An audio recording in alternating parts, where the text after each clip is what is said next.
Is it cold out there? Imagine a cold so extreme that not even the equator escaped. No, not the country. The actual equator. Let me tell you a true story.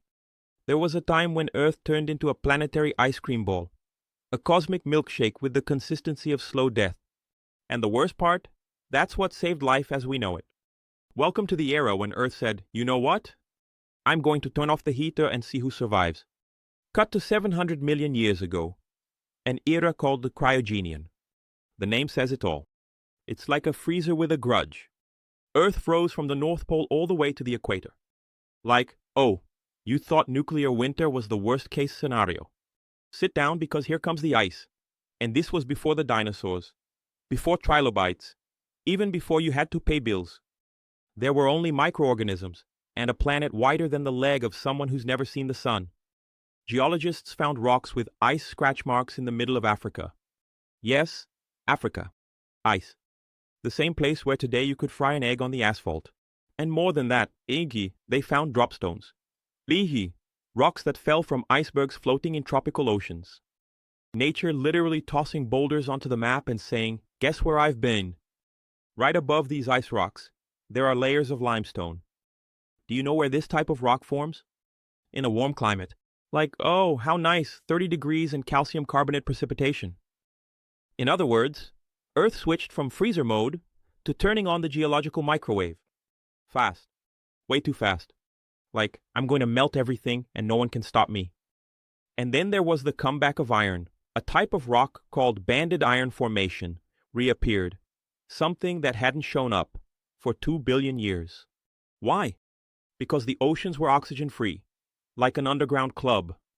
The result? Iron was left loose, with nothing around to oxidize it. Until the party ended, and there was an overdose of oxygen, with volcanic glitter.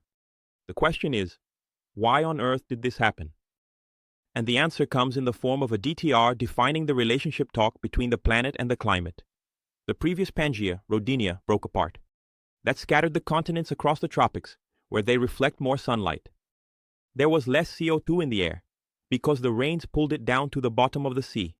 Earth entered a glacial feedback, loop mode, like when you turn on a fan, and the wind cools the sensor, which turns the fan on even more, which cools it even further.